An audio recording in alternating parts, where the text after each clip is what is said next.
Esto es una prueba de laboratorio que significa anti-streptolisina O. ¿Qué es esto? La streptolisina es una sustancia, una toxina que produce el estreptococo. El estreptococo produce esa sustancia, entonces el cuerpo reacciona y produce anticuerpos contra esta sustancia. El anticuerpo es este. ¿Qué es lo que pasa? Cuando nosotros tenemos un ASLO elevado, tenemos unas cifras de ASLO grande, ¿qué significa? Que nosotros tenemos muchos anticuerpos contra esta sustancia. Si tenemos muchos anticuerpos, es señal de que hemos tenido esta infección y el cuerpo ha luchado contra ella. Entonces, cuando tenemos el ASLO alto, significa que hemos tenido infecciones por este bichito de aquí. Esto va a ser importante y lo vamos a ver ahora por una complicación que produce el estreptococo, las faringitis por el estreptococo. ¿Qué complicación es esta? Bueno, la complicación se llama, fiebre reumática. Esto es bastante frecuente y lo vamos a explicar por encima porque es un poquito complicado. Lo vamos a explicar por encima, ¿por qué? Para que vean por qué es necesario un tratamiento antibiótico intensivo cuando en los niños aparece una faringitis por estreptococo. ¿Qué es esto? Este cuadro de aquí, ¿por qué viene? Bueno, este cuadro viene a partir de aquí. Cuando hay una faringitis, vamos a ponerla para que no se nos olvide. Cuando aparece una faringitis provocada por este bichito de aquí, en algunos casos, en algunas personas que son susceptibles, aparece una especie de reacción alérgica. ¿Por qué? Porque este bichito, vamos a imaginar que es este, tiene una serie de proteínas, estas de aquí. Cuando aparece infección por este bichito, vamos a ponerlo, eso es. Cuando aparece infección por este bichito, nosotros creamos anticuerpos contra este bichito, que son estos de aquí. Nosotros tenemos unos anticuerpos aquí. Esto de aquí, este comecocos, es un anticuerpo nuestro. ¿Qué es lo que pasa? Que en algunas personas, esto de aquí, se parece a una parte de nuestro cuerpo. Y nos vamos a centrar ahora, ya lo veremos, nos vamos a centrar en el corazón por ser lo más importante de las afectaciones que produce. Imaginemos que, a ver dónde nos queda sitio, por aquí tenemos, bueno, lo vamos a pintar así, evidentemente no es un dibujo muy científico, pero desde luego lo reconocerán mejor que si les intento pintar un corazón de verdad. Aquello, también el nuestro, tiene sus proteínas y en algunos casos esta proteína de aquí y esta proteína de aquí se parece mucho, que no son iguales. Entonces nuestros anticuerpos, que algunas veces no son tan certeros como deberían, en algunas ocasiones se confunden y además de atacar al estreptococo nos atacan nosotros mismos. Entonces, ¿qué es lo que pasa? Cuando aparece una infección grande por estreptococo y se producen muchos anticuerpos nos pueden atacar luego a nosotros. Y entonces la hemos liado. Tenemos nuestros propios anticuerpos que están atacándonos a nosotros. Entonces, para que esto no ocurra, el ASLO, nuestros anticuerpos, si tenemos un ASLO elevado, significa que hay muchos bichitos de estos, muchos anticuerpos que nos van a comer a nosotros. Y además van con muy mala leche porque nos ataca, aparte de las articulaciones, que es lo que vamos a ver, nos está atacando al corazón. Entonces, bueno, pues es una cosa bastante seria. Lo que tenemos que intentar es que el ASLO no suba, que el cuerpo nuestro no produzca muchos anticuerpos. ¿Qué es lo que hacemos entonces? Pues evidentemente, en los casos en los que aparece una faringitis que está causada por este señor de aquí, por este bichito, pues lo que hacemos es dar un tratamiento antibiótico intensivo. ¿Para qué? Para que nuestro cuerpo no tenga que defenderse, no tenga que producir anticuerpos para que luego no nos machaque a nosotros. ¿De acuerdo? Entonces, cuando este señor aparece, tratamiento antibiótico y tratamiento antibiótico intensivo. Se utiliza penicilinas La más efectiva para este señor de aquí es la penicilina benzatina. Lo que pasa es que, bueno, pues se administra por vía intramuscular en inyecciones y además duele bastante. Y además hay que administrarla no solo durante el periodo de la infección, sino que en el momento en que ha aparecido una infección y que el ADLO está alto, tenemos que intentar por todos los medios que no vuelva a aparecer esa infección, con lo cual en los periodos en los que la persona está asintomática, para que no vuelva a aparecer este señor, tenemos que seguir dando antibiótico, y es un tratamiento más o menos largo y desde luego bastante molesto. ¿Qué problemas da la fiebre reumática? Bueno, pues vamos a ver la más importante de todos, que es aquella que provoca carditis. Carditis, y aprovechamos para ver la terminación de la que hablábamos al principio del programa. Carditis, este problema no es un problema infeccioso. El origen sí lo es, pero no es un problema infeccioso. Lo que nos provoca la carditis son nuestros propios anticuerpos. Entonces, esta carditis habitualmente aparece como pancarditis. Seguimos explicando lo que significa pancarditis.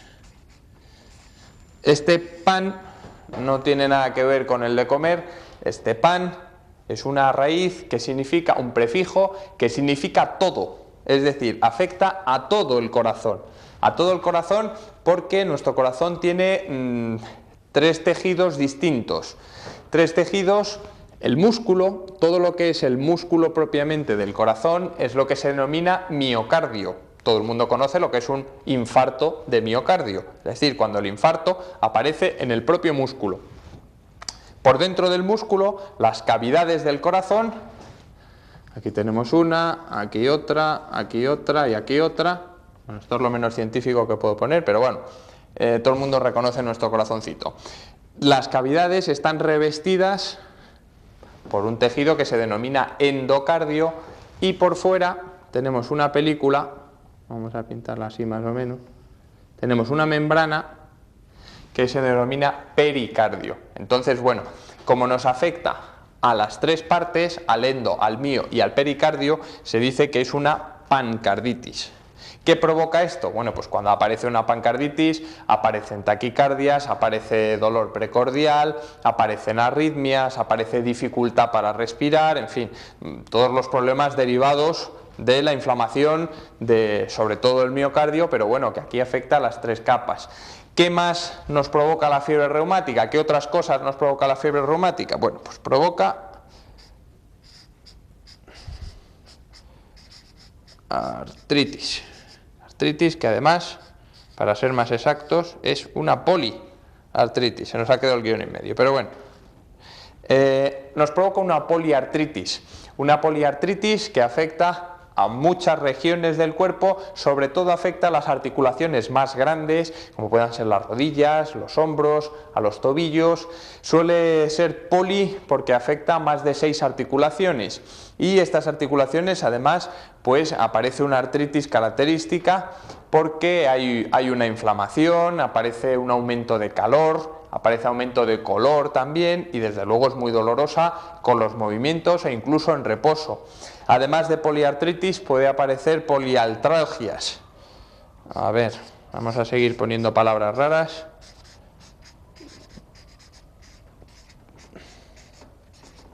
Seguimos poniendo palabras raras y las sigo explicando. Artritis, una vez más, significa inflamación de las articulaciones, de muchas articulaciones. ¿De acuerdo? Aquí aparecen afectación de muchas articulaciones, y la afectación que aparece es algia. Algia significa dolor.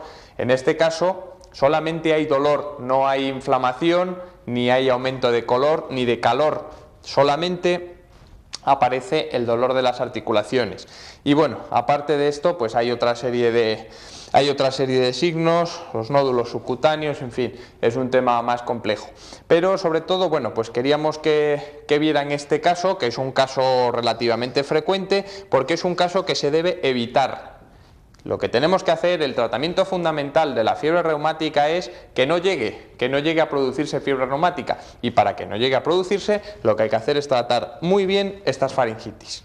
Bueno, pues por último, ya que nos hemos extendido más de lo que se esperaba hoy en el tema, vamos a hablar de otras infecciones por salmonela. Las vamos a ver muy brevemente. La salmonela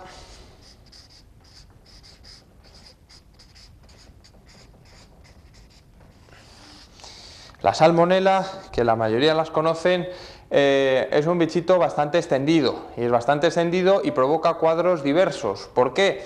Porque de salmonela, pues bueno, hay más de 1000 tipos distintos de este mismo bichito. Es un bichito cuyas características son importantes porque nos da más o menos la vía por la que se producen las infecciones. ¿Qué le pasa a este bichito? Bueno, pues este bichito es bastante resistente al frío, es bastante resistente a la sequedad. Entonces puede permanecer en el ambiente o en el suelo durante mucho tiempo, pero es muy poco resistente, importante, muy poco resistente al calor. Entonces, ¿cuál es la vía, la producción de la infección? ¿De dónde viene? ¿Por dónde nos contagiamos? Bueno, pues la salmonela, la mayoría lo saben, aparece en los alimentos, aparece en el agua, en las bebidas. A partir de ahí es cuando aparecen casi todas las infecciones por salmonela. Aparecen a través del agua o de las comidas, y aparecen en alimentos, en agua que no está cocido. ¿Por qué? Porque en cuanto lo sometamos a temperatura alta, este bichito adiós.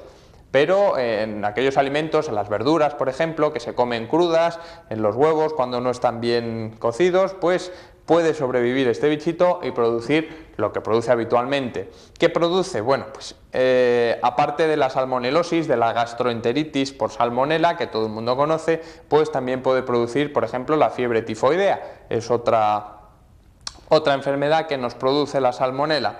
Y solamente vamos a ver, con respecto a la salmonela, bueno, la clínica más o menos la conocen todos. ¿Qué es lo que produce? Produce una fiebre elevada, produce dolor abdominal, produce vómitos, produce náuseas, evidentemente, produce una diarrea.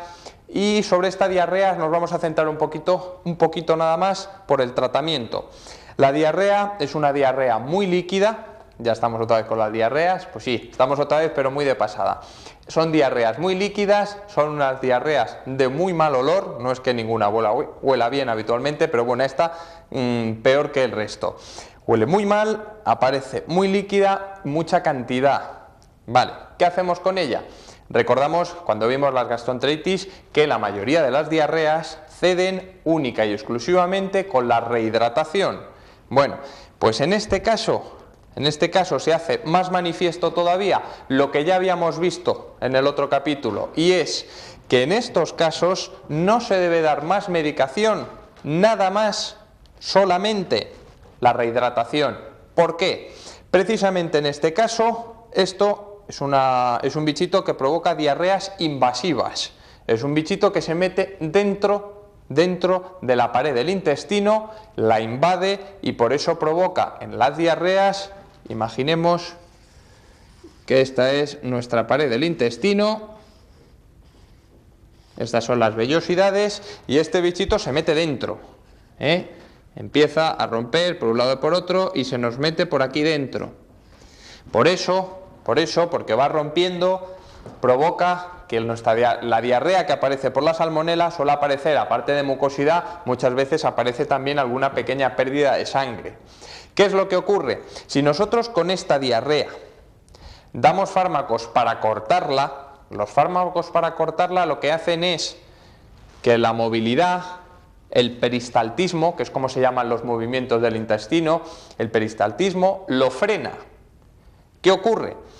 Que si estos movimientos, que están más acelerados de lo normal, por eso provoca la diarrea, si estos movimientos nosotros con la medicación los frenamos, ¿qué estamos haciendo? Pues si estos bichitos los estamos eliminando por los movimientos y nosotros lo frenamos, ¿qué es lo que ocurre? Que estos bichitos se siguen quedando aquí.